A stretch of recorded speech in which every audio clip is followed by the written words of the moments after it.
Welcome to this next session of Indic Studies Toronto. Today our topic is rivers of Rigveda, and the presentation will discuss the universe of Rigveda through its rivers.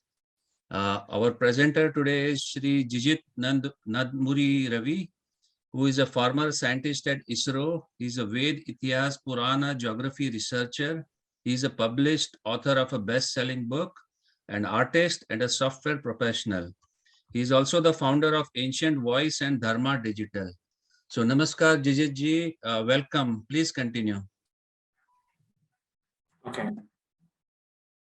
So I wish a warm welcome to the audience, and mostly I will be running this discussion and talk through the presentations.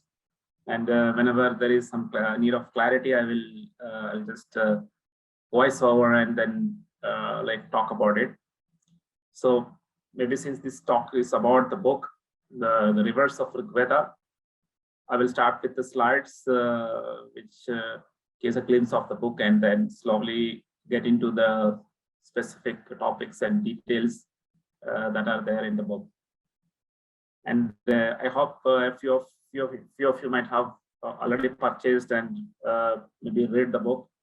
But if somebody is, still yet to purchase or to read or understand, this talk will be helpful and it will be like a introduction to the book, and to know much more details and much more closely looking at the book. So I'll just have share the screen again.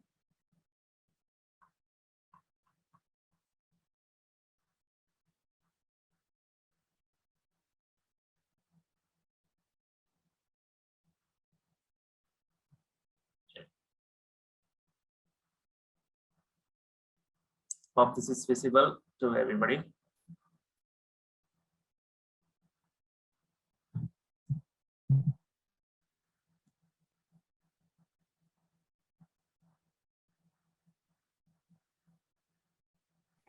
Yeah, it's visible. Yeah.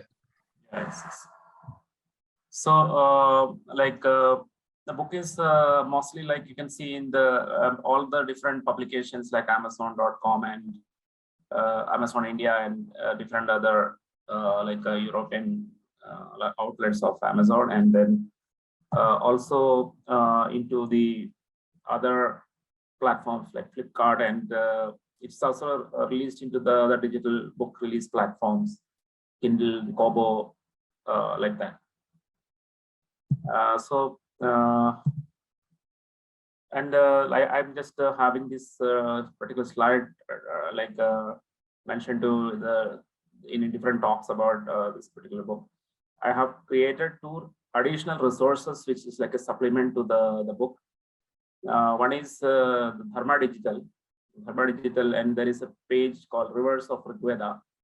And if you go there, you can see all the digital maps which are used in the book in full color and with high resolution. So this particular book, Rivers of Rigveda, primarily being the main topic of the book being geography, with the rivers as the primary the point of navigation.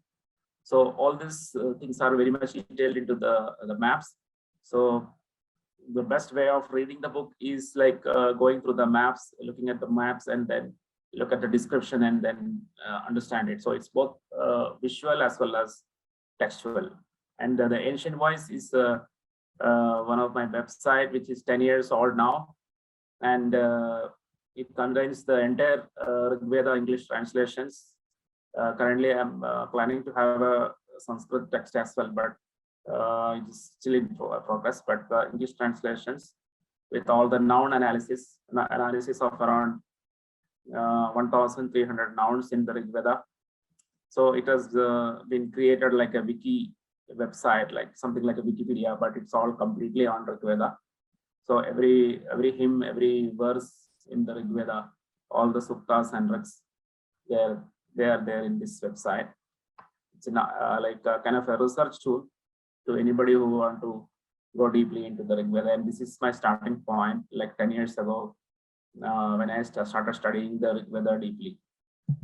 So these are the two resources, and in the first page, one of the first pages of the book, I have QR codes provided so that anybody scan the QR code and they'll get into these two websites, into the exact location.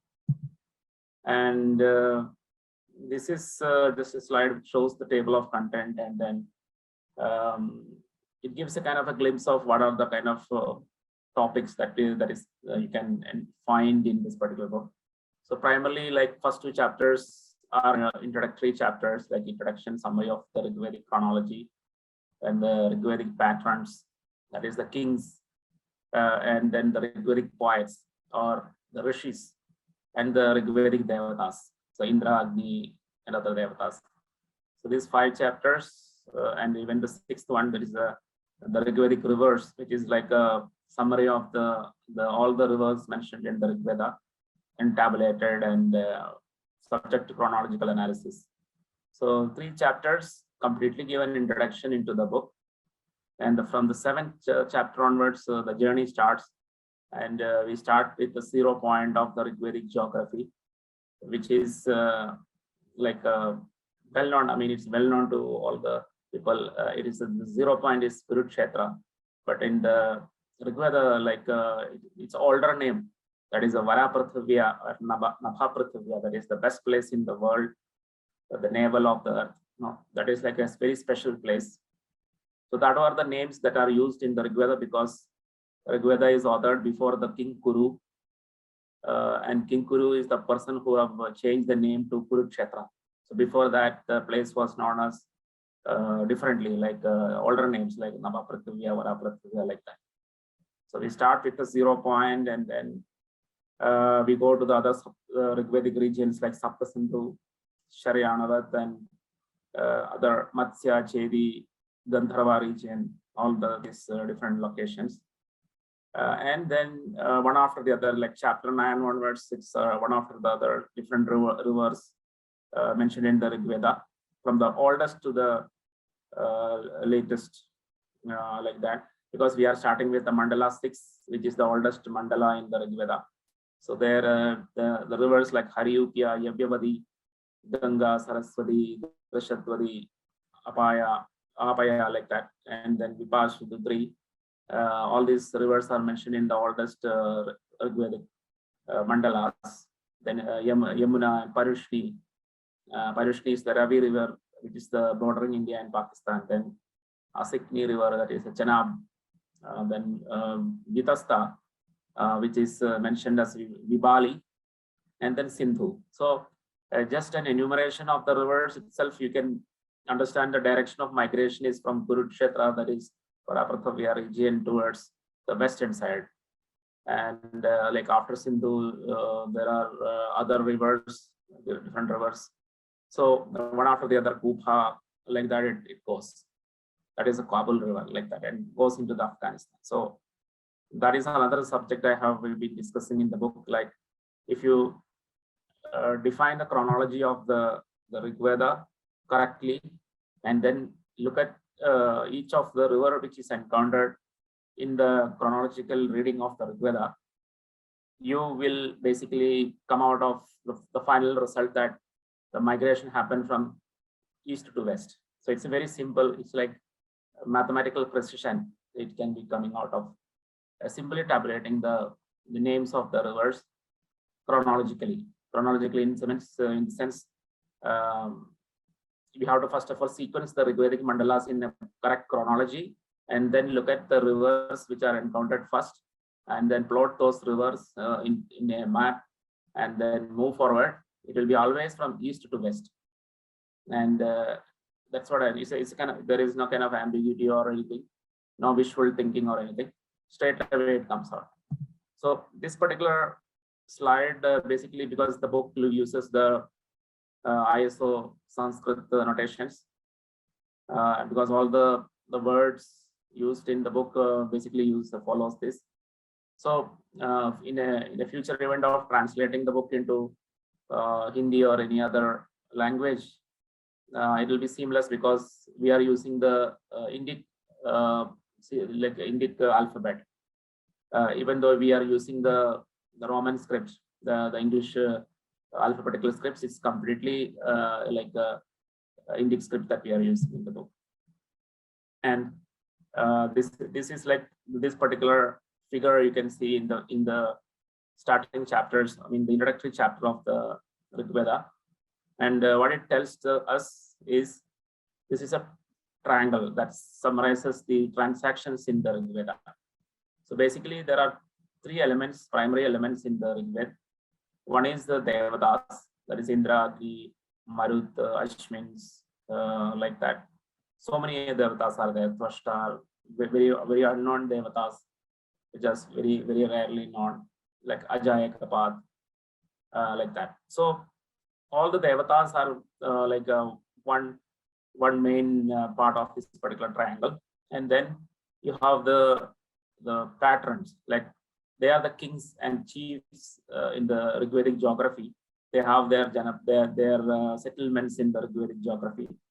They are the people who supports the poets. That is just the third part of our triangle. That is Gautama, Kanva, or Vasishta, Agastya, or Vishwamitra, like that. The Rigvedic rishis. So the Rigvedic rishis are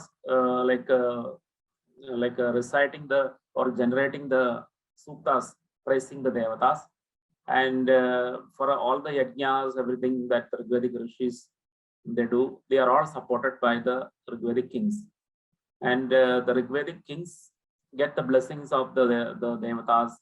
They get victory in war, and they also get wealth or some other prosperity.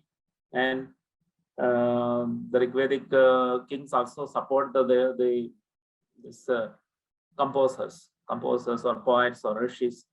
So different terminologies we can use. So they are well supported by the kings. They will give gifts, patronages, all these supports that are required for the poets. So this is the kind of Rigvedic transactions you can see throughout the different suktas in the Rigveda. So primarily all the Rigvedic suktas, they praise one or the other devatas.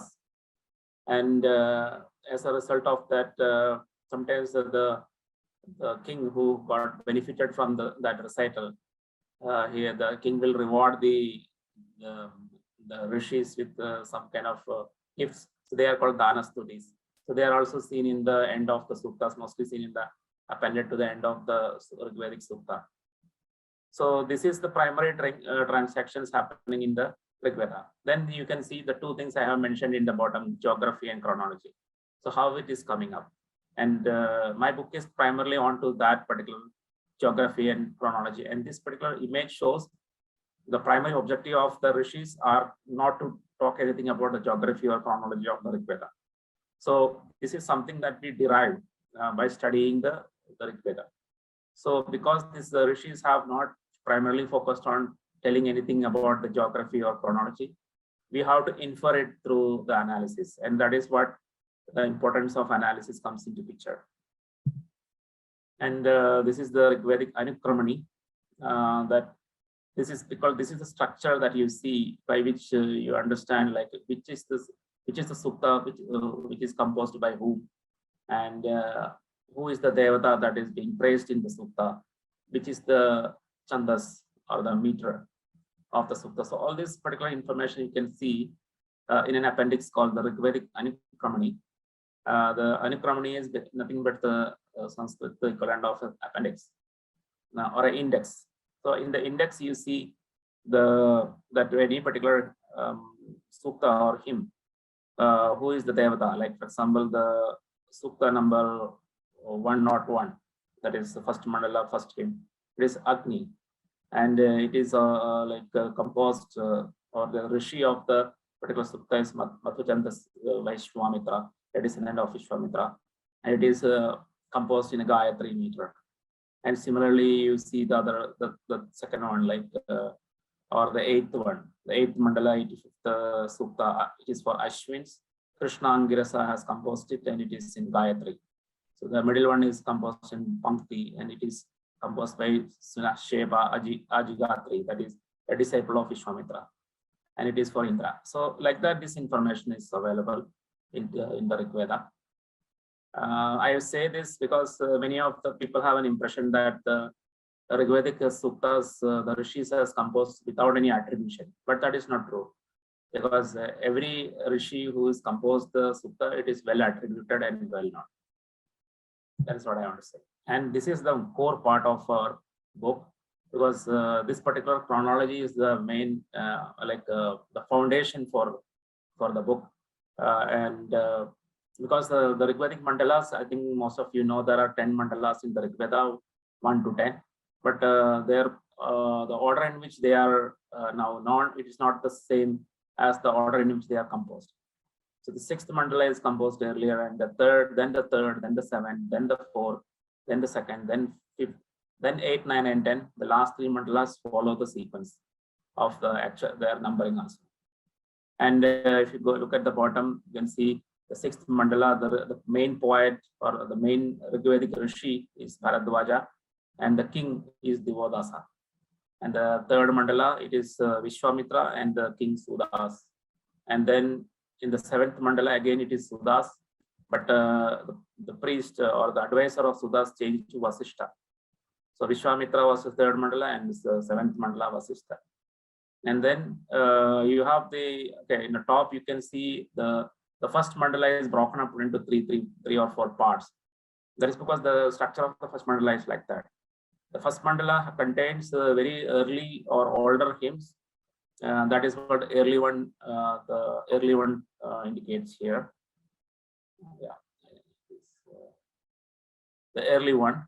So this is the earliest parts of the first mandala, and it is somewhat in between the 7th and the 4th mandalas. So during this early first mandala period, Suda's descendant Sahadeva was ruling, and after that Somaka, Sahadeva's son Somaka was ruling, and that was the period of the 4th mandala, where the Vamadeva Gautama was the main rishi. So in this between period, the Rijrashva, there is another rishi who was supporting Sahadeva as a priest. And then the 2nd mandala is Samada, and the 5th is Atri mandala. The 8th mandala, which is composed after the family mandalas. So these mandalas are called the family mandalas, and then this is the early family mandalas, which is Bharadwaja, Vishwamitra, and Vasishta. This is the late family mandala, that is Vamadeva, Samada, and Atri. So after the family mandalas are composed, there was some delay, and then the 8th mandala was composed, and it contains different rishis belonging to different families. That's why it is called mixed. And then all the suktas which are focusing on the Soma. Soma is everyone knows, it's like in the Puranas, the Soma is also mentioned as Amrita. So it's kind of an elixir. It's a kind of a stimulant drink that sharpens your eyes and make you focus. So your focus increases, like you become something like a superhuman. Like when you do archery, your aim becomes sharp and to the point. So that is the Soma drink. So there is a elaborate information about how you collect Soma, from where you collect it, how you filter it, and then finally how you produce Soma by adding milk, water, everything from the extracts of the Soma plant. So all these things are that's hymns or suktas related to Soma is collected into the 9th mandala. Then come the 10th mandala, which is like contains all the famous suktas like Purusha Sukta, Nasadiya Sukta, and so many other suktas. So all of them are in the 10th mandala. And during the 10th mandala period, the prominent king mentioned is the Shantanu, which is everybody is familiar, because in the Mahabharata, Shantanu is the ancestor king of the Kauravas and Pandavas. So Shantanu and Devapi. So compared to the Mahabharata, there is a slight difference. In the Mahabharata, Devapi is mentioned as a priest of Shantanu. But in the Rigveda, the Mahabharata, Devapi is mentioned as a brother of Shantanu. In the Rigveda, he is more mentioned as a priest, as an advisor of Shantanu.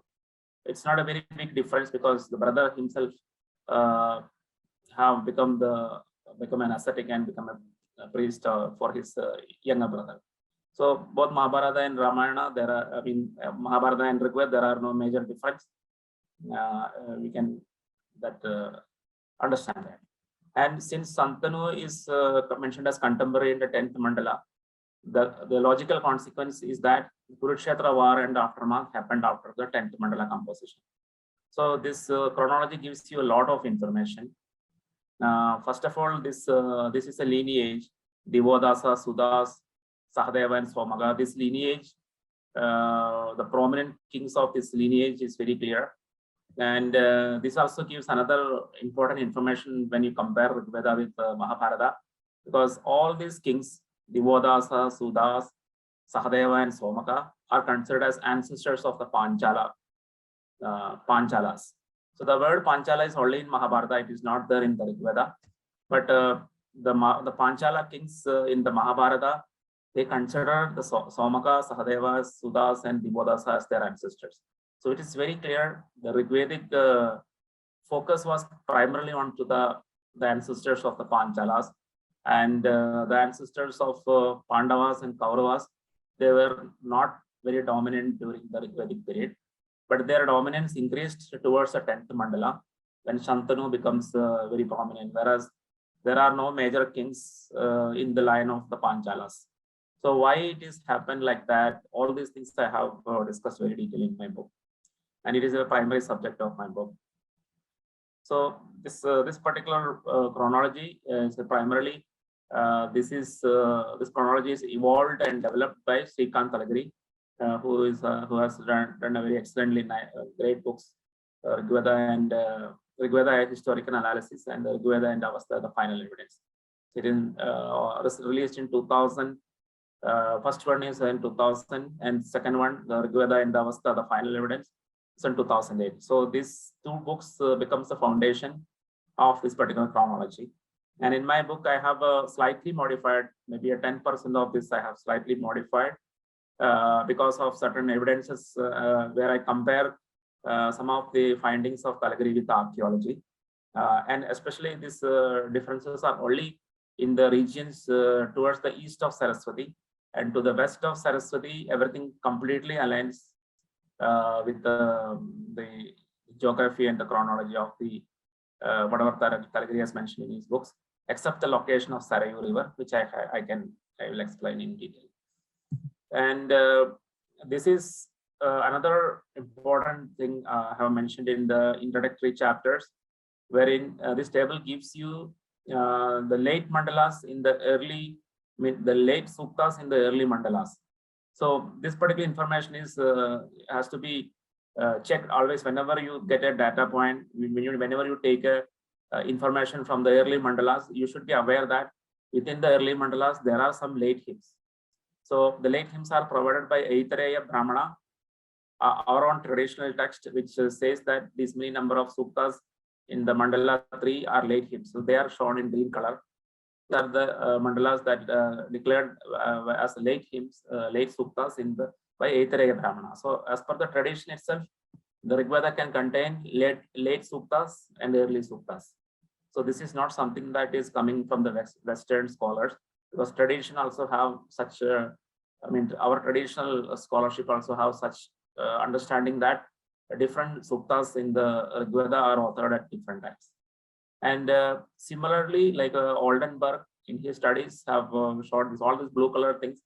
The Oldenburg, based on certain criteria like the length of the sukta in terms of verses and other parameters, have identified these blue colored suktas as late. So why it is important is because I have already mentioned the mandala chronology, like this is the chronology of the mandalas.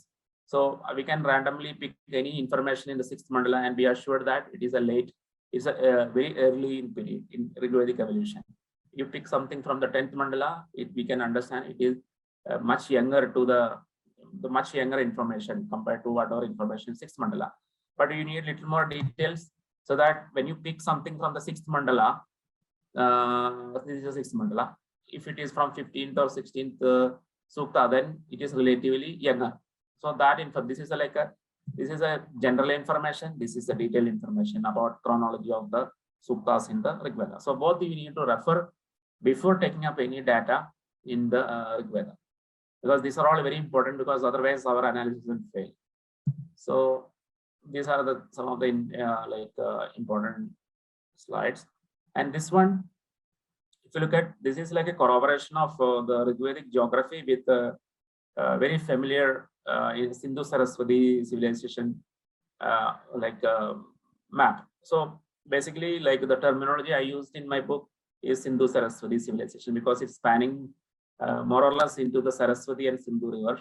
Even the Western scholars use Indus Valley civilization is a terminology they use, because the oldest sites were Mohenjo-daro and Harappa. All of them were more or less located on the banks of Sindhu river. But now, based on our own archaeological surveys of India and other studies by B.B. Lal and his successors like Sanjay Manjul and B.R. Mani, all of this, all the research for the last 50 years, we have more number of sites in the Saraswati. So it's the center of gravity is primarily in the Saraswati river, and slightly like maybe if I put it, I mean, not accurate, but if I put it, around 40% of the sites are in Saraswati and 30% along Sindhu, and remaining is spread across everywhere.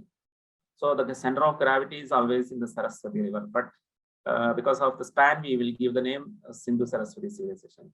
And surprisingly, the geography or the span of the Sindhu Saraswati civilization, and whenever we plot the rivers mentioned in the Rigveda, they all fall in the same place.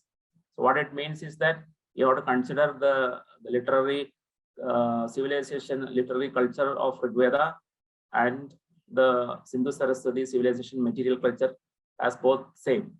There is no scope for any kind of politicization here, because when your geography is exactly same, your chronology is exactly same, then you have to treat them as the same culture. So there goes the Aryan invasion theory. Everything we have to discard because of this particular reality. So I just go here. So this is also coming from one of the early chapters of this particular book. I have created a lineage chart of all the kings mentioned in the Rigveda. So this will be in the chapter called Rigvedic patterns. So all of them are kings and they are patrons.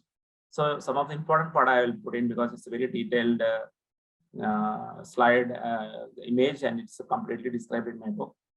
You can see this line is the Panchala line. So I mentioned all these kings, prominent kings in the Rigveda, Divodasa, and then Sudas, Sahadeva, Samaga. All of them are claimed by Panchalas as their ancestors.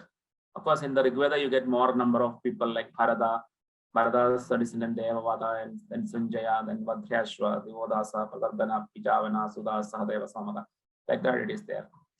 And here, whatever red color is, there is no direct mention in the Rigveda, but you can have a lot of inferences out of it. That's what I'm like in red color. So if I go here, okay. See, Bharata has got a son. So there is a very confusing manner. It mentioned is a son of Bharadwaja adopted by Bharata. So it's basically actually a son of Bharadwaja, but Bharata adopted. So like that. So and in the Rigveda he is mentioned as Vidatin. Even in Mahabharata, Vidatin is discussed, and they have this son, the king named Suhotra as a descendant, and then Suhotra, Ajamila and Purumila, and Ajamila has Riksha and Jannu. So from Jannu, the Kushika branch is coming, and Vishwamitra is actually born in the Kushika branch, and he is basically a royal lineage. But because of his profession, he is a ascetic and a rishi. Otherwise, he is somehow related to the Bharata. I mean, he is basically a descendant of descendant from the Bharata, actually. It's a Vishwamitra here. And then Riksha, from Riksha, Samvarana is born, and Samvarana's descendant is Kuru. Kuru's son is Pratibha, and Pratibha's son Devapi Shantanu.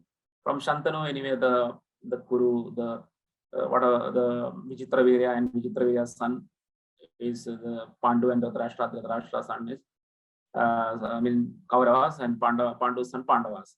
So I am telling it because this is like my book is more or less the first book related to the Rigveda, where connections are established from between Rigveda and Mahabharata, and also between Rigveda and Ramayana.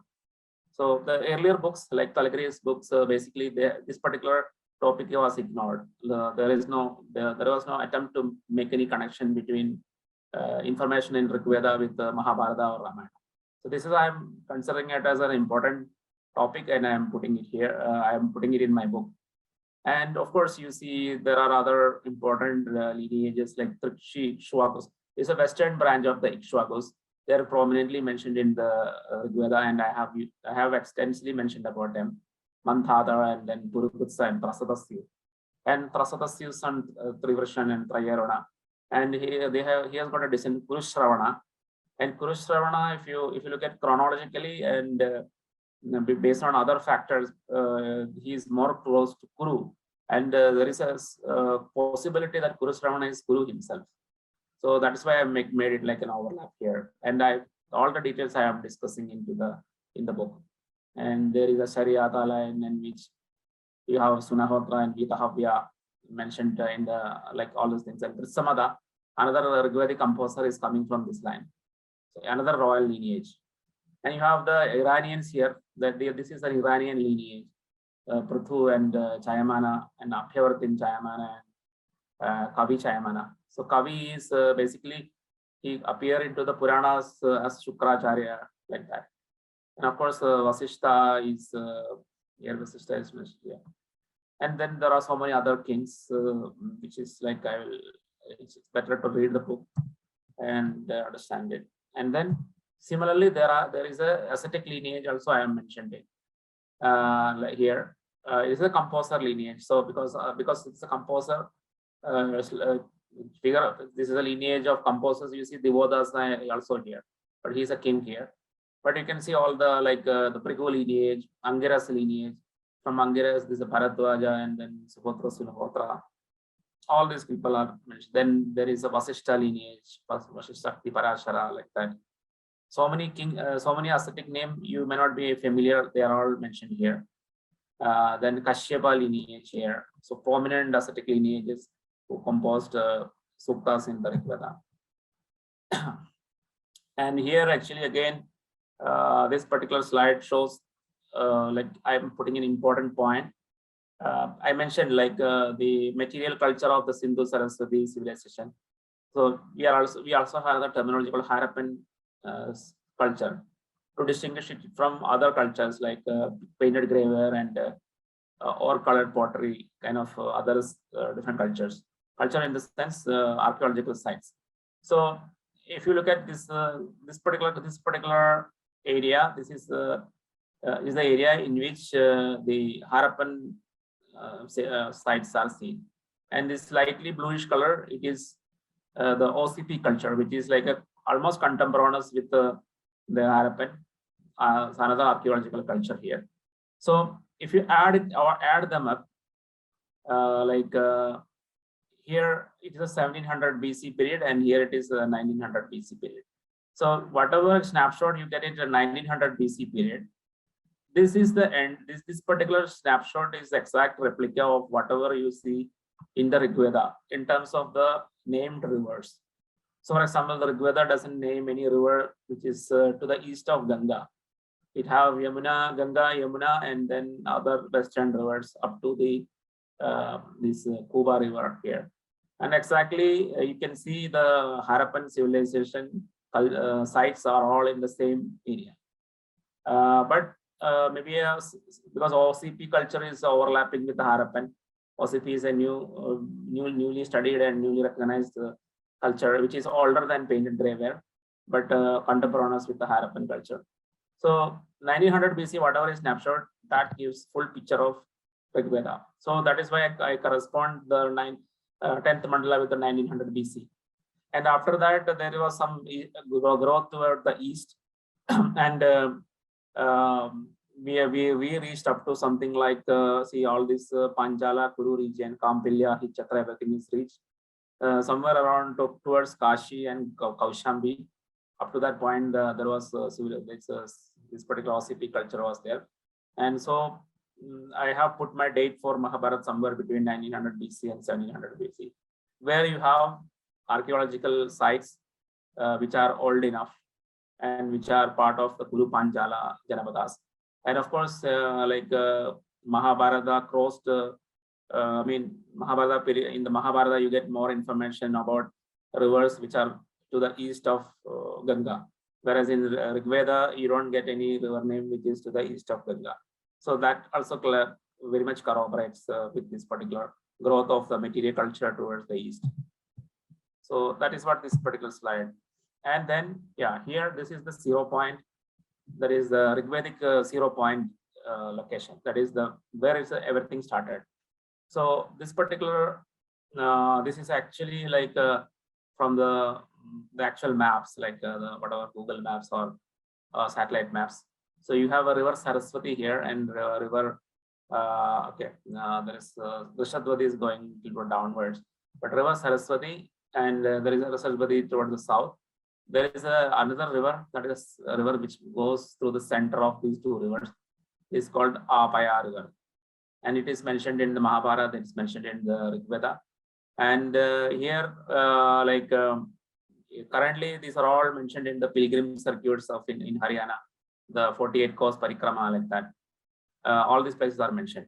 There are one place called Manusha, another place called Ilaspada, and then there is a Bharati Tirtha here. So current location like the Koyer, then Shergar, and then Manas, like that. The names are Manusha. There is not much change. It's a Manusha mentioned in Rigveda. It is currently named as Manas.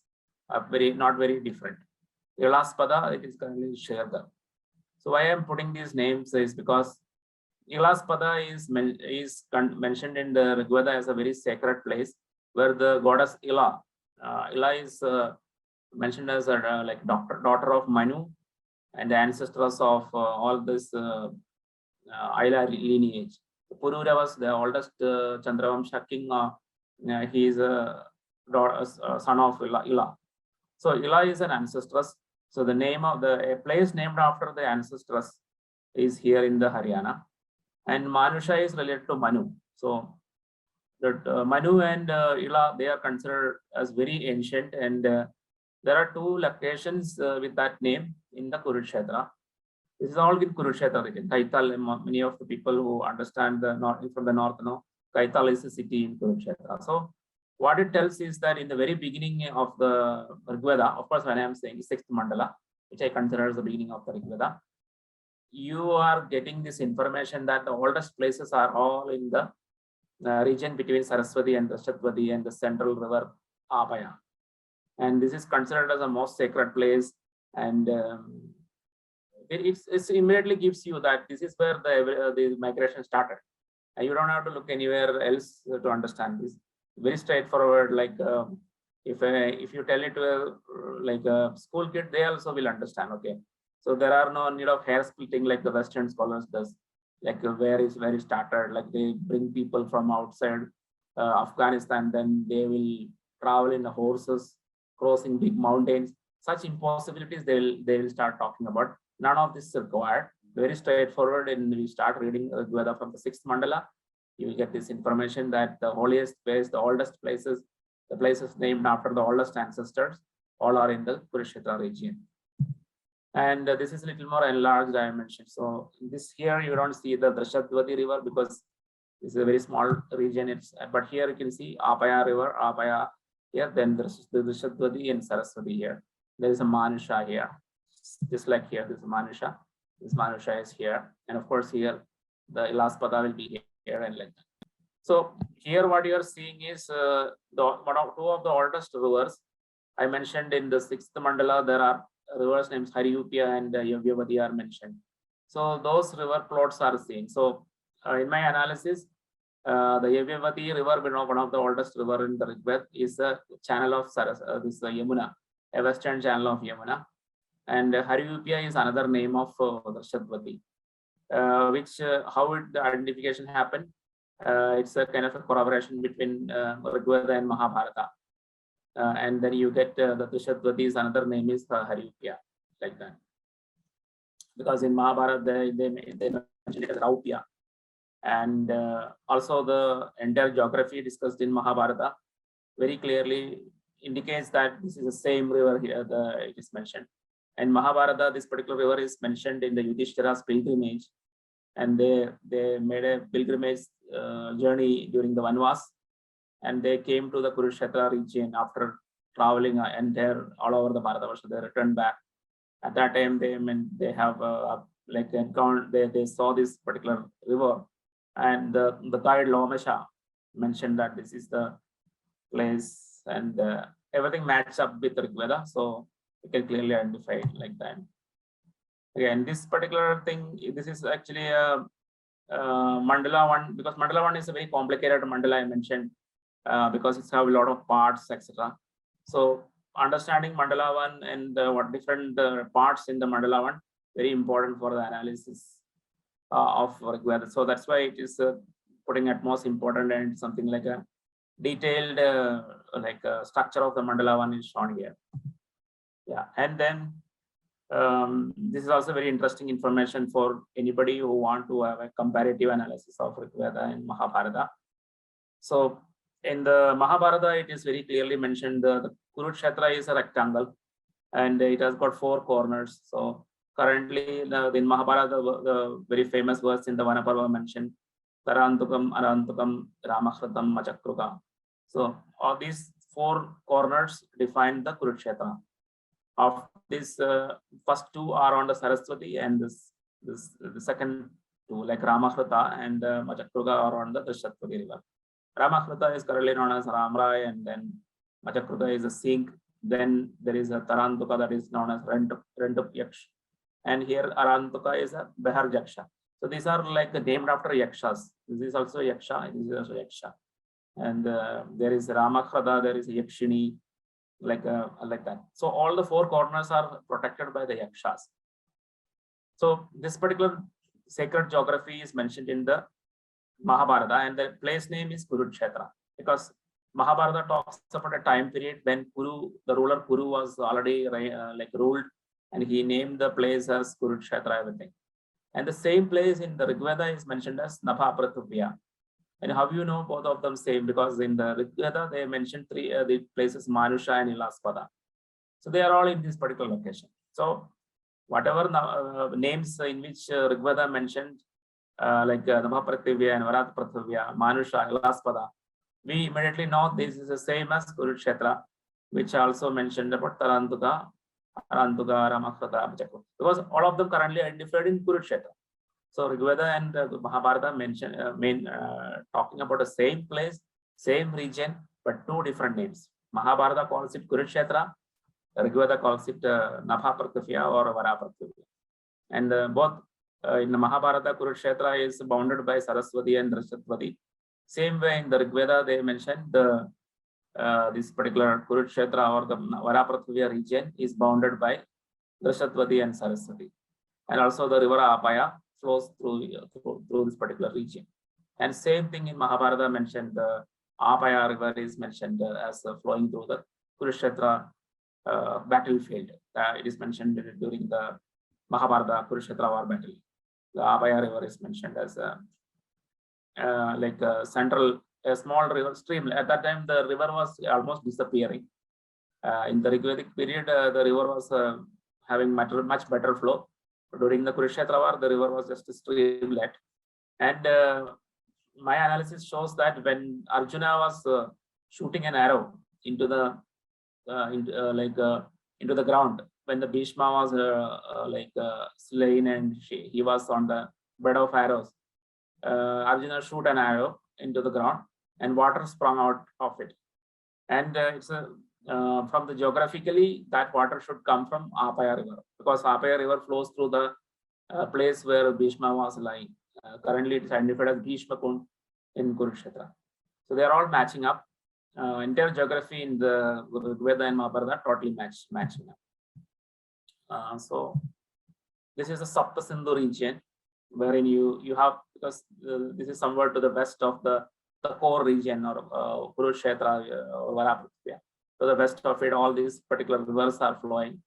Parushni, Asikni, Marudvritha, Vitasta, Vibali, all of these rivers flowing. This is the region of Saptasindhu, out of which 2 rivers have disappeared, that is what Punjab is all about.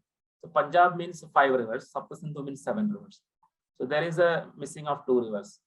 So that is one river that missed is the Marudvritha, which is like an old channel of the Jalam river, which is mentioned prominently in the Rigveda because at that time the water was flowing through this particular channel. It is a Jalam river channel, like deriving water from Vitasta and from here. So primarily from Vitasta or Jalam river, that is the river of Kashmir. So it has got 2 flows during the Rigvedic period. One of the flow is called Marudvritha, another one is called Vitasta, and it has got another name. Vitasta itself having a different flow like this, it was flowing directly to the Sindhu river. And that particular flow is called Vibali. And this particular flow is a new flow, which is recorded in the 10th Mandala. But Vibali was the oldest channel of the Jalam river, which is recorded in the 4th Mandala of the Rigveda. And during the 10th Mandala, the river has flow in this channel as well as this channel. So Marudvritha is not there, no longer there. So the total Saptasindhu become 1 less. And then what happened is out of this particular 5, like this is a 5, this is the 7 rivers. Sadadru, Vipash, so 2 rivers. Parushni, the 3rd river. Asikni, the 4th. Marudvritha is the 5th.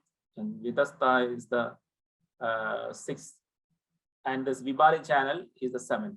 So these 3 channels, these 7 channels together is Saptasindhu. Marudvritha disappeared, Vibali disappeared. There are 5 rivers that is now remaining. That is this Jalam, that is Vitasta, Asikni, that is Chenab, Parushni, Vipas, and Sudhudri. So then 5 rivers remaining, the name become Punjab. So Saptasindhu was the older name when there was 7 rivers flowing, and when 2 rivers disappeared, it became Punjab. Like that. And of course, there are variations of the constituting Saptasindhu, but they are from different researchers. But this is my current analysis. Some people include Indus River into that, some others include Saraswati, but things don't match up properly because the region is always restricted to the this region, Punjab region. So if you try to reconstitute a Saptasindhu wherein you include regions to the east or west of Punjab, that doesn't make sense. So this is about Saptasindhu. And then the location of Kika is there. So Kika is a kind of a place which is like indicated in the Rigveda, wherein the Vedic tradition was not following. So that means it belongs to some other tradition. And in the later, the Kika kings are migrated to the east, and you can their descendants started ruling from Magadha.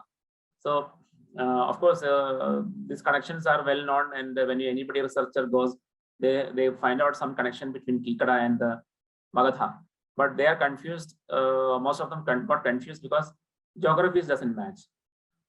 Because Magadha is in the far east, I mean that is in the Bihar, and how come they are connected with the Kikadas?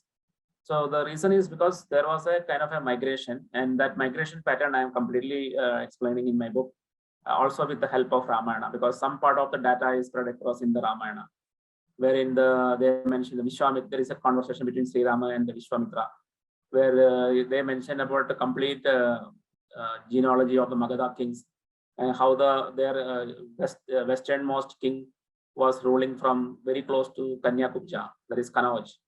And subsequently, the other kings, younger kings, started ruling from the Dharmaranya. Dharmaranya is nothing but Gaya, and then Girivraja, the main king of Magadha, ruling from Girivraja. That was the ancient capital of Magadha. So the Ramayana contains information of how this Kikadas slowly started moving from this particular region, which is like between Ganga and Yamuna, and also like because Vishwamitra started attacking the Kikadas. It's mentioned in the 3rd Mandala of the Rigveda, and he annexed the Kikada. So some of the branches of the Kikadas moved already in the Rigvedic period. They moved to the east of Ganga.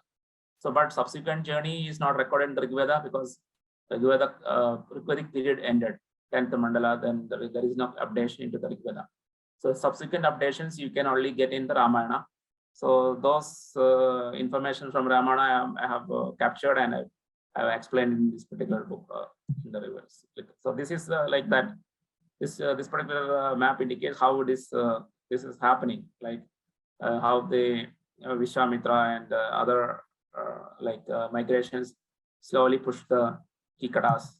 So you can see how the Kikadas are moving like this. Like, this is a Mahodayapura, Kaushambi, and then Dharmaranya and Girivraja, like that.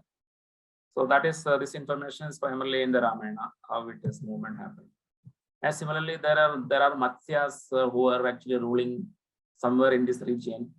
Very like this particular location, Hastinapura, Indraprastha, they are all superimposed from the information from Mahabharata. So they are not part of the Rigveda, but just for understanding the geography, I put in these capital names of capitals of kingdoms, etc.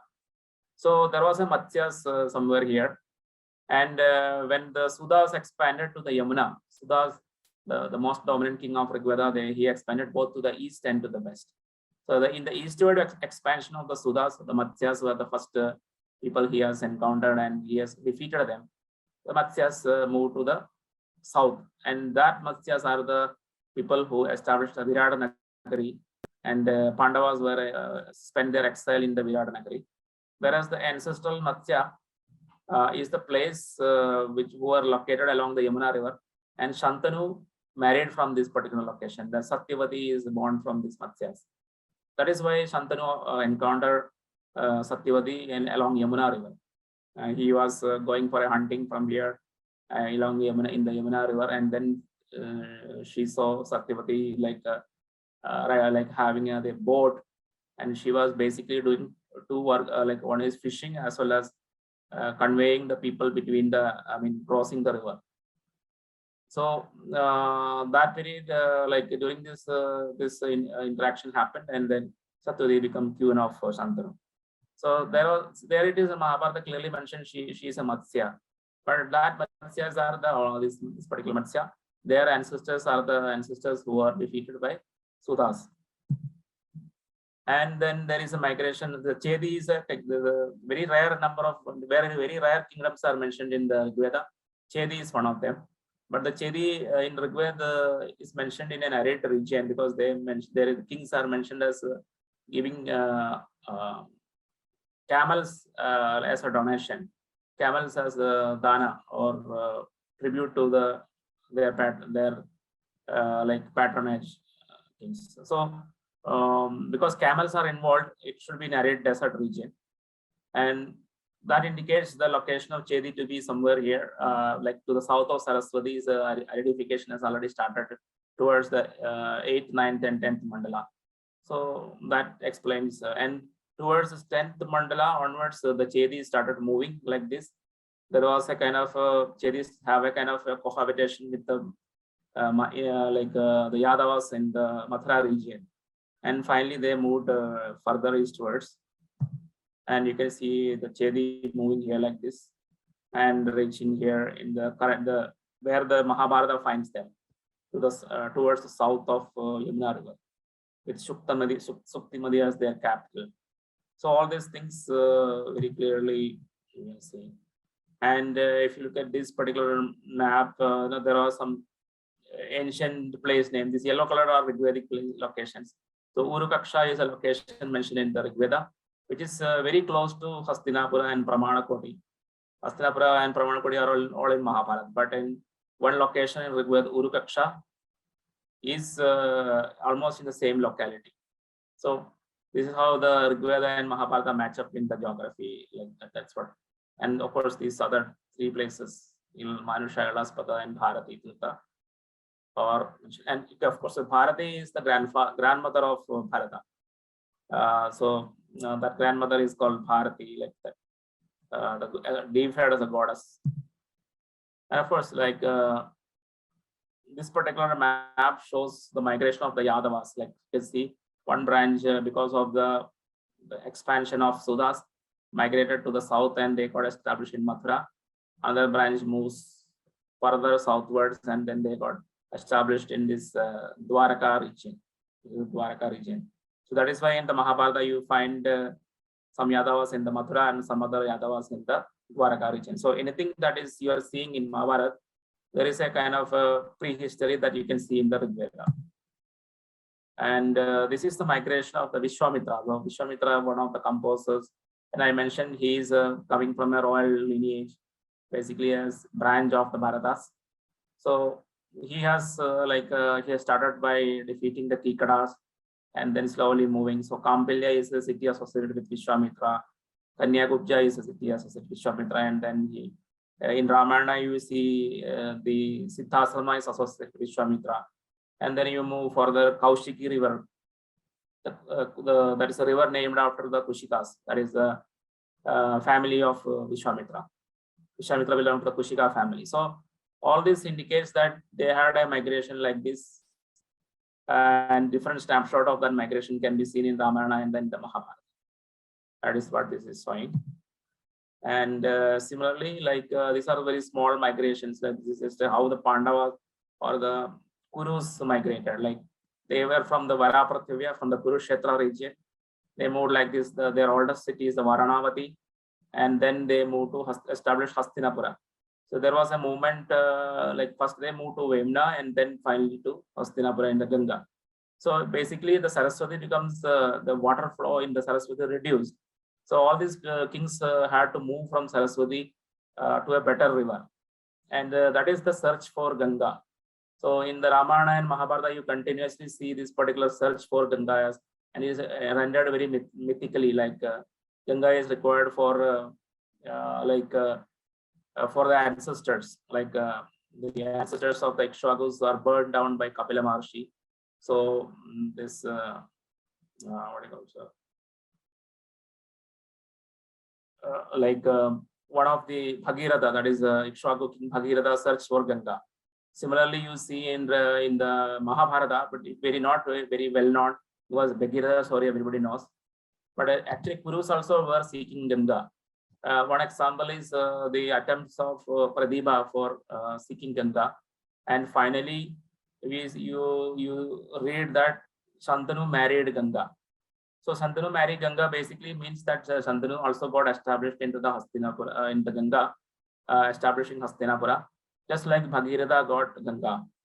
So both the Ikshvakus and the Kurus were trying to migrate from Saraswati and getting into a better river. And the better river is none other than Ganga river. So when they access Ganga and they got established on Ganga, that entire geographical fact is poetically rendered into some narrative. So we may be surprised, but it is very clear, because when Vishwamitra moved into Ganga and claimed Ganga as his territory, Ganga was named Jannavi.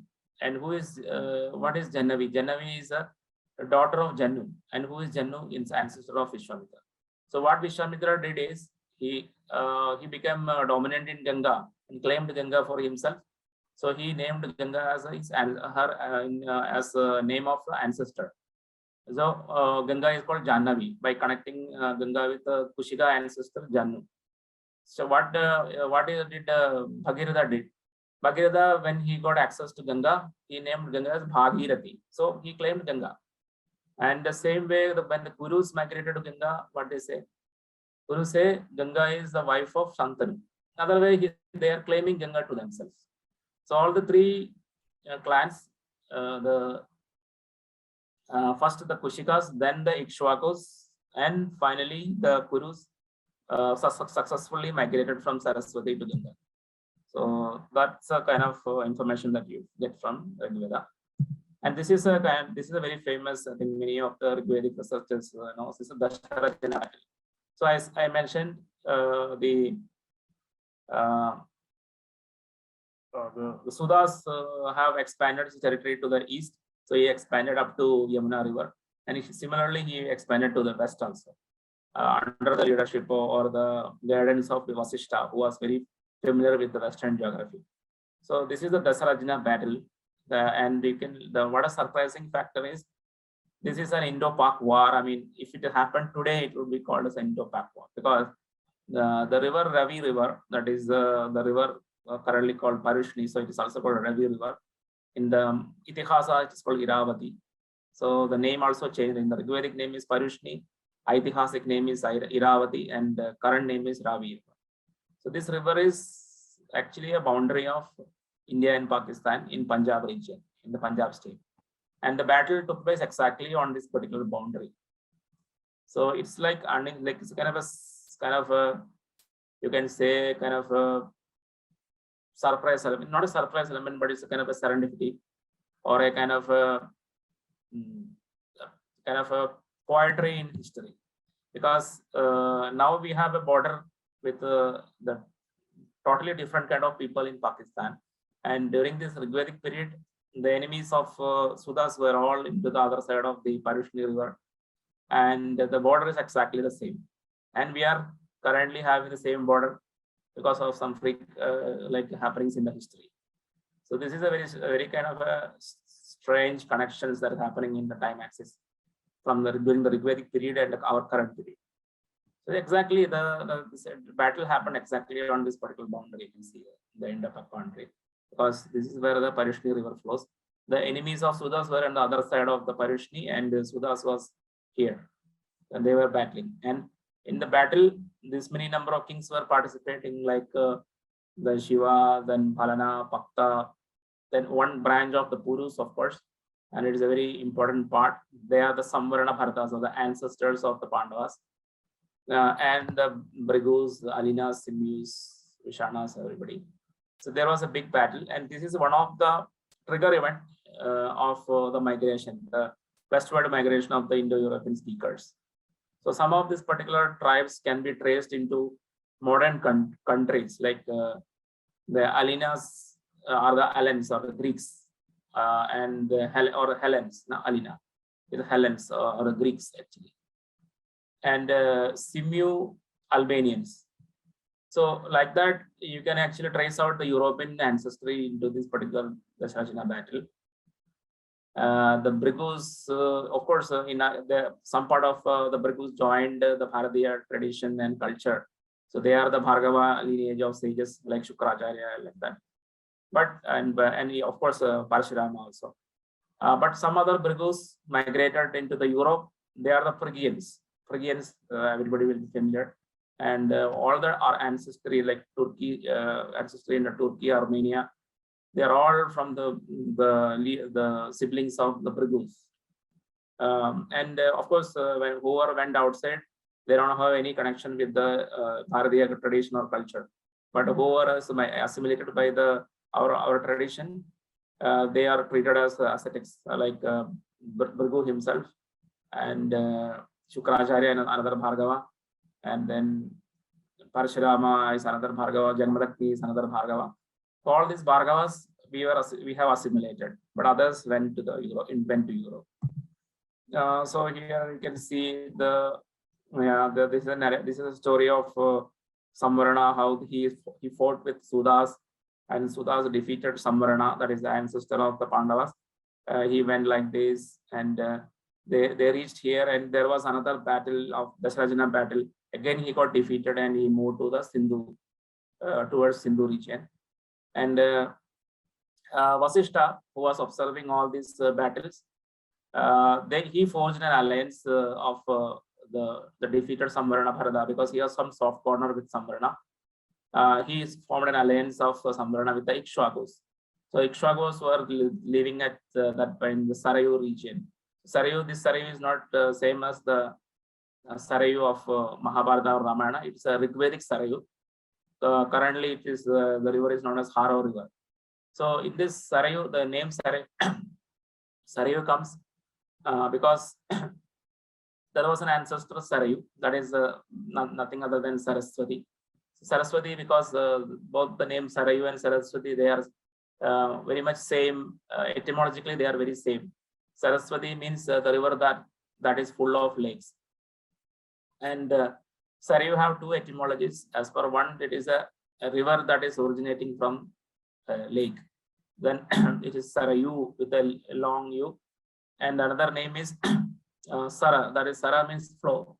So it's just a generic name of the river. Like the water flow is simply called Sarayu. The flow of water is called Sarayu. Similarly, Apaya is also a generic name of a river. Apaya simply means flow of water. Apa means water. Apaya is a flow of water.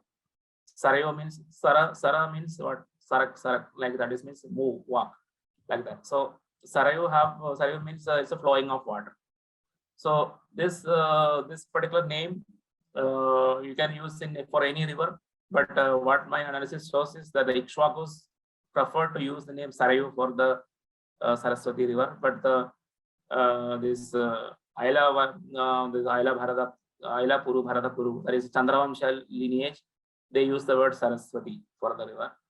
So, but in some point in the ancient period, the Ikshwakus, because of the drying up of Saraswati and the increasing aridity in the Saraswati region, they have migrated to the west and east. So one branch of the Ikshwakus migrated to the west, and they established this Sarayu river here in the western side, tributary of the Sindhu river. And they are the western Ikshwakus. In the Rigveda, they are mentioned as Trikshis. All of them are Trikshis. They are the western Ikshwakus. So whatever Samvarana Bharata, like after the defeats, because of defeats of Sudas, they migrated first to the Parushni river. From there, they migrated to Asikni river, that is Chandrabhaga or Chana. From there, they moved westwards and settled in Sarayu river. And when they are in Sarayu, there is an alliance of between Ikshakus and this Bharatas, Samvarana Bharatas are forged. And Kuru is actually like a descendant of this alliance. So that is why in the Mahabharata it is mentioned Samvarana married a Tapati, the Surya Vaivaswati. So Vaivaswati basically because she is a princess of Solar dynasty. That is why she is called Tapati Vaivaswati. And Kuru is mentioned as a son of Samvarana and Tapati Vaivaswati. That is an alliance of Ikshwakus and the Bharatas. So this Kuru Vamsha, basically it has got elements of Ikshwaku Vamsha as well as the Bharata Vamsha. So it is a mixture of Ikshwakus and Bharatas. And the alliance was forged by Vasishta. So you may be thinking why, because Vasishta is he was serving as a advisor to Sudas. So how he acted against Sudas. That is the reason is that the descendant of Sudas, that is we call having Saudasa, he insulted the son of Vasishta. Like there was a big conflict because of some kind of ego conflict or some kind of conflict. Because of that, Suda's son killed Vasishta's son Shakti. Because of that enmity, and Vasishta was very sad, and then he ended all the alliance with the Tritsus for the particular lineage of the Sudas, and he started seeking for other alliances, and that is how he got a soft corner with the Samvarana, who was the enemy of Sudas, and he allied the Samvarana with the Ikshwakus and strengthened him. That is why in the subsequent Mandalas of the Rigveda, you see the rise of Shantanu, because Shantanu is a descendant of the Kuru. So finally, the power shifted to the Kuru lineage. And the Panchalas. So Panchalas are basically their ancestors are Sudas. So after Sudas, Sahadeva, then Somaka, and after that their power declined. That is why when the Kuru came back, say after this movement, when the Kurus become powerful, I mean when this particular branch become powerful under Kuru, they come back and renamed they renamed that Varaprithvi region, their homeland, as Kurukshetra. And there were remnant of some of these descendants were living there, like a descendant of Sudas, Sahadeva and Soma was living in Kurukshetra. They were pushed into the south and they lived in Kurujangala in the Delhi region. And from there also they were moved to the east, and finally they reached Kampilya and Ahichatra. The Panjala became a kingdom to the east of Kuru. Earlier they were located to the west of Kuru and in the Delhi region. From there they slowly migrated to the east of Ganga into the Kampilya and Ahichatra, like that. So all this information you can you will get in the. I'm not sure how much time elapsed, so I'm trying to wind up for some questions, etc. So other migrations like this is like Ikshwaku migration, like They started from this very south from Gujarat, and from there they migrated along Saraswati and then diversified into the western and the eastern Ikshvakus. Of course, the Rama and the Dasharatha belong to the eastern Ikshvakus. In the whatever Sarayu river familiar to all of you, the Gagara river, the tributary of Ganga in Uttar Pradesh. But the western Ikshvakus migrated to the west and established a Sarayu here, named the river as Sarayu here. That is here in this location in Pakistan. So they are the people who helped the Kurus and helped them, strengthened them, made them return back, etc. And here this is some cross collaboration with the Ramayana. So there is a travel narrative in Ramayana where the messengers moved from Ayodhya to Girivraja, the capital of Kekaya. And in that transit, they mentioned crossing Hastinapura and then meeting Panchala here, like to the west of Hastinapura, and then moving like this. So all this corroborate, like Ramayana is also corroborating with but this particular book, what the rivers of Rigveda, corroborates Rigveda with the Mahabharata and Ramayana. So there is so many passages in the book which connects the data with the Mahabharata and Ramayana. So here again, the Eastern Ikshvaku migration is there. The different kings, like Sagara was located here in the ancestral Sarayu, that is to the west of Haryana, from where they migrated. Amshuman was there in the Yamuna region. That is why the Yamuna got another name called Amshumati. And then Dilipa and Bhagirath reached the Ganga region. From there, during the period of Rekhu, they were in Gomati river. And then finally, during the period of Aja, Dasharatha, and Rama, they were in Ayodhya here in this location. And this is the migration of the Panchalas I mentioned. From Vara Prathivya, they were pushed downwards into the Puri Chankala. And this is where in the Ramayana they are located here. And then finally they moved into Ahichatra and Kambilya here. And this is the Asuras or the Daityas, their locations, and this is all mentioned in the Vendida, the places where they were living everything. So mostly they were living in Kashmir in their primary homeland. And then they moved, they even came to Kurukshetra for some time. And then Maru, like that, Sapta Sindhu, they have the Hindu, like that. The word Hindu comes from this particular word, and in the Harayuri chain, like that. So this is also mentioned in this particular book. This is the Ramayana, the travel from Ayodhya to Girivraja. It is mentioned in detail. Okay, this is the central region. If you the Malsyas, and then yes, two of the biggest archaeological sites, the Virana and the Vakigari, they are all located in the same region, which Rigveda considers very sacred and very ancient. It's also important because of this is a collaboration between Rigveda and archaeology. So those are also mentioned, and some of the other tribes participated in the Regina battle, how they are located. We are very familiar. They are all in the newspapers. The Pakhtuns, the Afghanistan Pakhtuns, they participated in this Regina battle. Balanas are the Baluchis here, politically very active, like they are trying to separate out into a separate country. And Pakhtas, of course, they became Taliban, and then they are fighting, causing a lot of trouble to the world. All these things mentioning here. Yeah, I mean, this is how, like, because you have two rivers in the west and east which bear the same name. So this is how I explain. Like Gomati is there in the east, Gomati and Sarayu river are in the east, and similarly Gomati is here in the west also. Western tributary of Indus is called Gomati, and an eastern tributary of Sindhu is called Sarayu. I mean, somewhere here. So the Gomati and Sarayu here. You see Sarayu and Gomati here. Similarly, here is Sarayu and Gomati here. So this is all comes because same people, same branches, two branches of the same people migrated both to the east and west. That is why the names are like this. That's what it is mentioned. And this is all some change in the river hydraulics, river dynamics in two different mandalas. The Sarayu river here in the older mandala, and then finally in this. So Sarayu lost two tributaries. Earlier there was two tributaries, Argia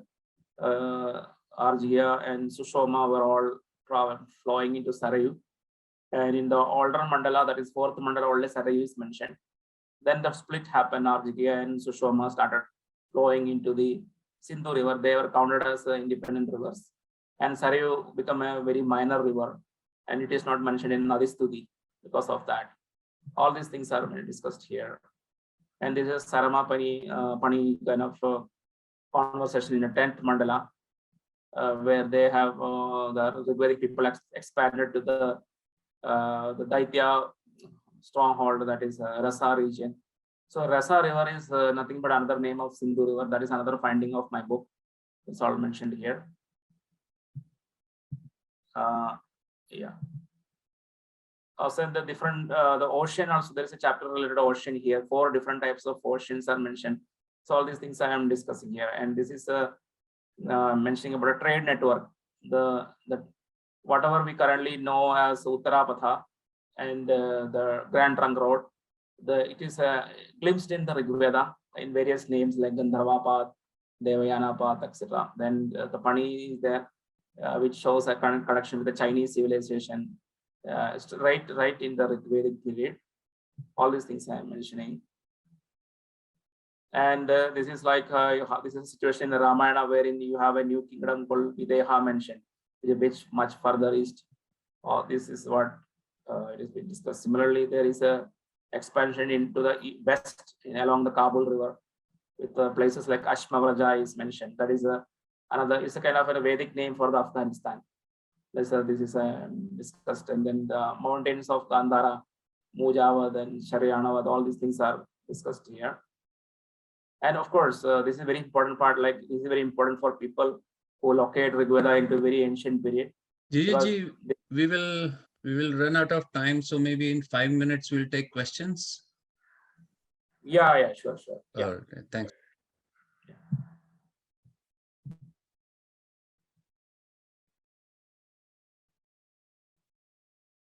You can finish a little bit and then we can take the questions. Yeah. So I think I'm just in 2 minutes into the closing because I'm moving very fast. So one important part is when you try to locate Rigveda into very ancient period like 12,000 BC or 20,000 BC, you miss a lot of information because Rigveda have very lot of information which shows that the climatic conditions were not very like 20,000 BC kind of climate. It shows a very hot and arid climatic condition because it's mentioned about camels, etc. So when you place it to the very ancient period, these all connections will be lost. So because it mentioned 3 wastelands. So these 3 wastelands very clearly it indicates the desert regions like the Thar desert and then the Cholistan desert, everything. The marshland, this marshland is mentioned indicated in Rigveda. So it has to be closer. That is why I am putting a date of Rigveda, which ending the 10th mandal ending at 1900 BC. Otherwise, without following any of this, I can put it at any date in 20,000 BC, etc. Not a problem. So that is what this is how I end the talk. So if I'm connected to the absolute chronology, the oldest mandalas are in the early Harappan period, 3,300 BC to 2,600 BC. Matured Harappan 2,600 to 1900 BC. The 10th mandala ending with the mature Harappan. And after the 10th mandala, in the late Harappan period, 1900 to 300 BC period is the Kurukshetra war and aftermath. This is what the data allows you to do. So that is what something like a heads up to anybody who want to have a different chronology, test out a different chronology which are more ancient, and it may not be feasible. Yeah. I mean, that's all from my for the talk, and I will open it for questions. Thank you, Jijith ji. That was a very detailed presentation, very informative. So we'll take questions now.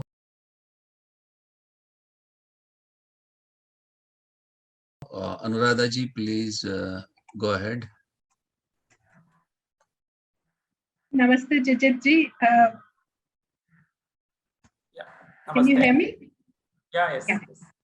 Thank you very much for a beautiful and a wonderful presentation. I'm yet to read the book, but I will soon read it. I have a very small question. I sent it to you also, that you mentioned a place called Nabha something. Nabha Prithviya. Yes.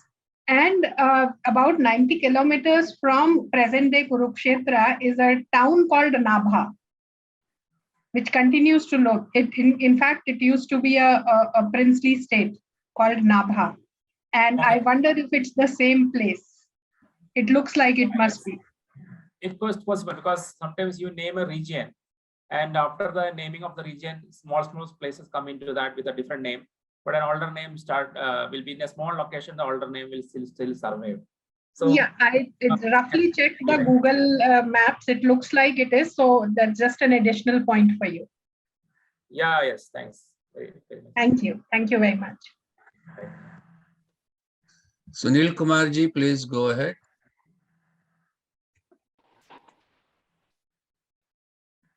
Hello. Yeah, please go ahead. Am I audible? Yeah. Thank you, Jijith ji, for a detailed presentation. I've read your book. My only question was, I have also read some part of Mr. Shrikant Talagiri, and while reviewing your book, he mentions that according to the Rigveda, there was a single Bharata Kuru subtribe, which you have, as in your interpretation, is that they were two mutually conflicting Bharata subtribes, which you have named as Tritsu Bharatas and Samvaran Bharatas. So, that was my only question. And apart from that, other points also, I have listened to his presentation also, where he differs is as in some parts of the out of India Aryan theory. So I just wanted your perspective. Thank you. Yeah. So yes, myself and Talagiri, they both of us are looking at the Rigveda from two different independent angles. So I have listed in my conversation with Talagiri ji, I have listed out what are the major differences in which I am looking at the Rigvedic data and how he is looking at the Rigvedic data. So primarily, Talagiri ji's books is the first book, and it is also a foundation for me. And I have the luxury of looking at Rigveda after he had done all the fighting with the Westerners. I have the luxury of looking at it by connecting it with the Mahabharata and with Ramayana, and that Talagiri has not done it actually. So his Rigvedic analysis is primarily using Rigvedic data a lot, and similar kind of in-depth analysis onto the Ramayana and Mahabharata is not done. So once you do that, then these particular connections start emerging. So whatever is found as a single Bharata lineage in the Rigveda, it will be revealed as of course, it's still a single Bharata lineage, but there is a conflict. So if you only read Rigveda, you don't see that conflict, because the conflict is mentioned very clearly in the Mahabharata Adi Parva, where it mentioned Panchalas defeated the Samvarana and made him to migrate westward, and the Samvarana started because of living in close to Sindhu region. That is which is a very valid data that you can very clearly see in the Mahabharata. And now with this information, when you look at into the Rigveda, you have so many other elements to corroborate that same information in the Mahabharata. One is, I'm audible? Yeah, you're audible. Yeah. Am I audible? Yeah, you're audible. Yeah. Hello? Hello, yes, you're audible. Jijith ji, you're audible. Yeah. Yeah, I think the video is fluctuating. Yeah, video is gone, but the audio is okay. Yeah. Okay. So when you this whatever the information of conflict, because in Rigveda you don't see any conflict between the Bharatas, but in Mahabharata the branch diversified, and there was a conflict in the Varaprastha region between the Panjala branch as well as between the between the Panjala branch and the branch that later became the Kuru Pandavas, that is Samvarana branch, and they moved westward. So and lived in Sindhu. So same information is corroborated in the Rigveda that we can see, and One more point is in the Dasharajana battle, you see a Puru branch opposing the Sudas, and there is no answer you get from Rigveda, who is this Puru branch? But it is a fact. I mean, Talagiri also noted it in his books. The Puru branch has opposed the Sudas. But what is that branch? The identity of branch is not very clear. But if you corroborate it with whatever information you have in the Mahabharata, during the time of Dasharajana battle, you can see the relative positioning of Samarana is towards that the Parishni river. So that very clearly indicates that the particular Puru branch which is conflicting with this Sudas is Samvarana. But again, if you have a doubt still, then in Mahabharata, Samvarana is very clearly mentioned as the Paurava. So that word Paurava, because see, all of these Panchalas and entire lineage which is originated from the Puru, all of them are Paurava. But Samvarana is specifically called Paurava, so that there is a very clear correspondence with whatever data is there in the Rigveda. So that is another information. And then the Vasishta's things comes, Vasishta's associations, everything very clearly indicates that this particular diversification is very clear in Mahabharata, but even in Rigveda, that diversification can be established with the association of Vasishta. It's very clearly discussed. Second is, you don't see, always we say that I mean, even Talagiri also mentioned these Western kingdoms like Madra and Kekaya, all of them are Daityas or Danavas, or in Talagiri's words, Anus.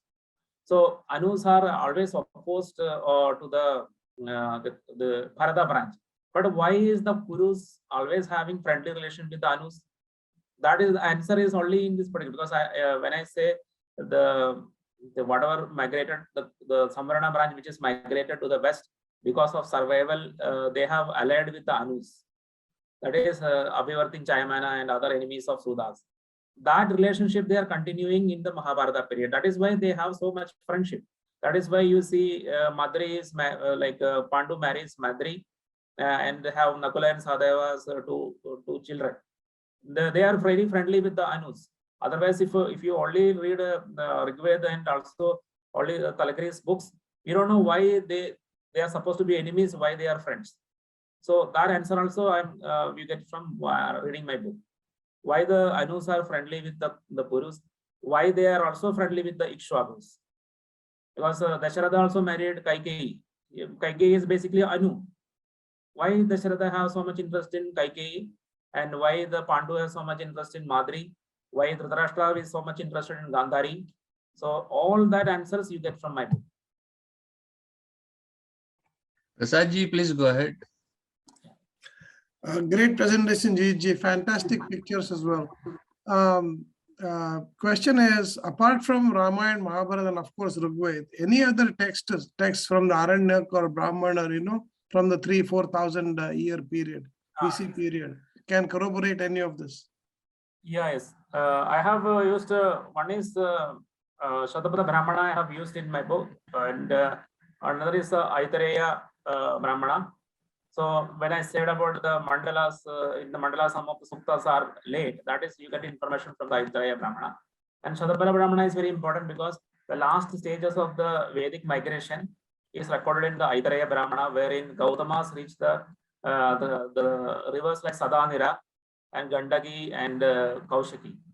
So that information you get from the Shatapada Brahmana. And there is another information from Shatapada Brahmana wherein it mentions Agni, burned everything from Saraswati to Sadanira. So then from that you get a very interesting information. Anyway, this is not literally true, because Agni burned means there was a Vedic migration from Saraswati to Sadanira. That is what is indicated by Agni burning. Agni is the primary Devata, and movement of Agni is the migration of the people. So that is recorded in the Shatapada Brahmana. Then you can decode the information in the Mahabharata, wherein it says Agni took the Khandava forest. So many of the people, the leftists, the question as why the Krishna and Arjuna are burning forest. Are they not ecologists? Everything. So, but it's also got a symbolic meaning. They are not literally burning the forest, but they are expanding as a civilization. They are expanding to the Khandava region, which was not yet like a Vedic land. So that symbolism you get it from only by corroborating it with the Shadabada Brahmana. So similarly, so many of the Brahmanas I have connected, like have apart from Mahabharata Ramayana, for this analysis, at least 2 Brahmanas very prominently I have used. And of course, for more information, for more clarity, I would say the Brahmana period is somewhat contemporaneous with the 10th Mandala period, because we don't have anything in the Brahmanas which can corroborate with any Mandala earlier than the 10th Mandala, because Brahmanas are a little bit later. The overlap is only with the 10th Mandala period, and they are all contemporaneous with the Veda Vyasa and Dhritarashtra and Shantanu. So Brahmana period is contemporaneous with these personalities. That is Shantanu, Vichitravirya, and Dhritarashtra and Vyasa. Rakeshji, please go ahead. Yeah, I think I answered your question, right? So these are the other texts apart from the Itihasas I have corroborated in the book. Oh, that's good. Thank you. Yeah. Yeah, thank you. The research is really wonderful. It's mind blowing. I have 3 questions. One is all these names that are on the maps. Are they derived from Sanskrit, and do they have meaning for each one of them? That is one. And the second one, I heard Pashtun and Baluch. Are they Sanskrit names, or it is a new name? And the third question. Yeah, third question is, per your research, is the Mahabharata and Ramayana goes back to same period as government research, like 7,000 years and 14,000 years back? I have already answered that. I will tell, like the maps currently, whatever maps I'm shown, you have to consider it as a multi-layered map, compressed into a single map. So it contains the locations which are currently there, that is today's period, and it has locations which are like Itihasic. I use the word Itihasic. Like these are locations that were existing during the period of Mahabharata and Ramayana. And then the third layer is the oldest layer is the Rigvedic period. So there you will see all the locations superimposed in the maps. That is only for cross corroboration, because see, the readers of my book, most of them people are familiar with Mahabharata and Ramayana, but not familiar with Rigveda. So for those people, when I show place names which are there in the Mahabharata and Ramayana, they will relate it very easily. And they can say, okay, this is the place name in Mahabharata and Ramayana. Okay, this was known differently in the Rigvedic period. So that is why I have used it. And because of the same reason, some locations in the modern period are just juxtaposed into the maps. So that is why I always use the state boundaries like Haryana, like you can see Uttar Pradesh, Haryana boundaries, Jammu Kashmir boundary, Pakistan boundary. All of these are put for references, so that people looking at the map know, okay, this place is located in this particular country, like either in Pakistan, in Afghanistan, or in India. Oh, okay, this place is located in this state, like in Uttar Pradesh, in Haryana, or in Rajasthan, or in Himachal Pradesh, or in Kashmir. So like that you can relate it. So that is why you see all the place names. And to answer your question, all the names in the Mahabharata, Ramayana, and Rigveda, definitely they are Sanskrit names. And Sanskrit names have every name has an etymology. And some of the name etymologies, that is the meaning of the names, I have put in the book itself. And for other question, you mentioned about the dating of the Rigveda. I mentioned, that is what I mentioned. Rigveda contain a lot of information, like the camels and some aridity information. Like I mentioned 3 dhanvas. Dhanva means wasteland. Wasteland means it can be a desert or it can be a marshland. So such 3 desert lands, 2 desert lands and 1 marshland is discussed in Rigveda. So such marshlands and deserts are recent phenomena. They cannot be dated to 20,000 or 7,000 or 12,000 BC. Camel usage, mostly camels are in desert regions, right? And if you have Rigveda mentioned camels, and if, when we all of us insist that Rigveda happened in India, India means of course India, I mean Greater India, like Pakistan and India. So if you restrict your geography to India and Pakistan, and also explain camels. It can only be in the period something like 3000 BC to 1900 BC, because somewhere around 1900 BC, Saraswati started drying up. Half of Saraswati was disappearing, like from Vinashana to very close to Chamaswat Veda, the half of Saraswati, like in the middle portion, it was dried up. And that is what recorded in the Kurukshetra. And you already see the connections, right? 10th Mandala of the Rigveda, I'm mentioning some Shantanu. So 10th Mandala has to be tied up with the Kurukshetra date. And Kurukshetra date has to be tied up with the Saraswati's drying up.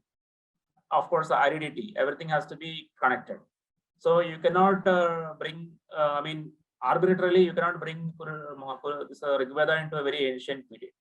Having said that, I have mentioned in the book itself, some of the personalities mentioned in the 6th Mandala of the Rigveda, that is the oldest portion of the Rigveda, itself is older than Rigveda.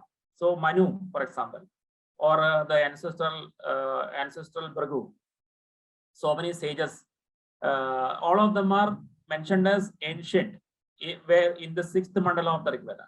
So Rigveda is authored between 3000 BC to 1900 BC. Doesn't mean that we don't have any civilization before that.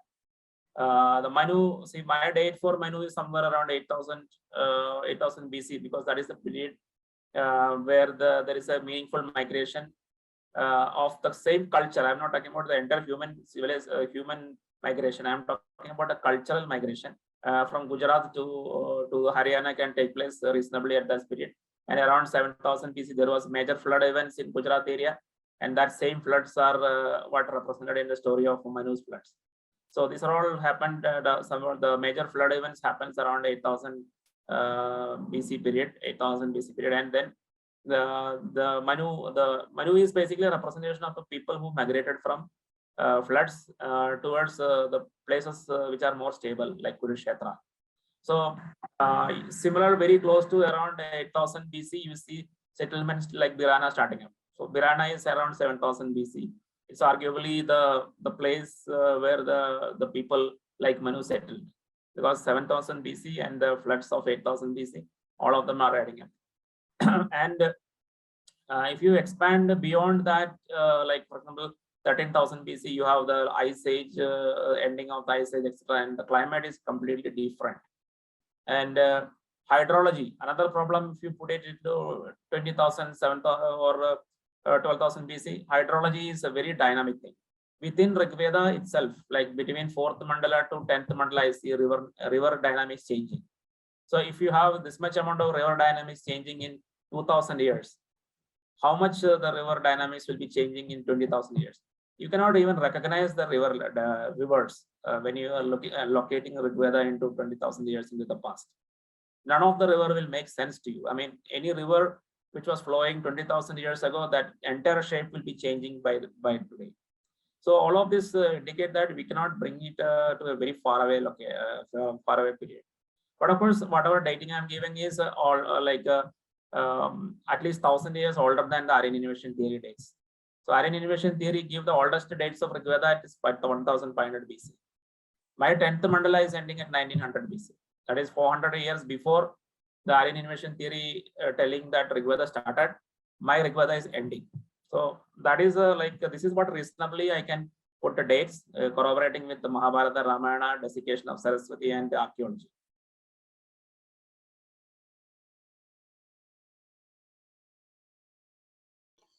I think, JJ, we have run out of time, so we'll not be able to take any more questions. Thank you very much for such an informative session. It was very enlightening. And thank you, audience, for attending. And we look forward for everyone to attend our next session, which we will announce soon. And Dhanyavad. Namaskar.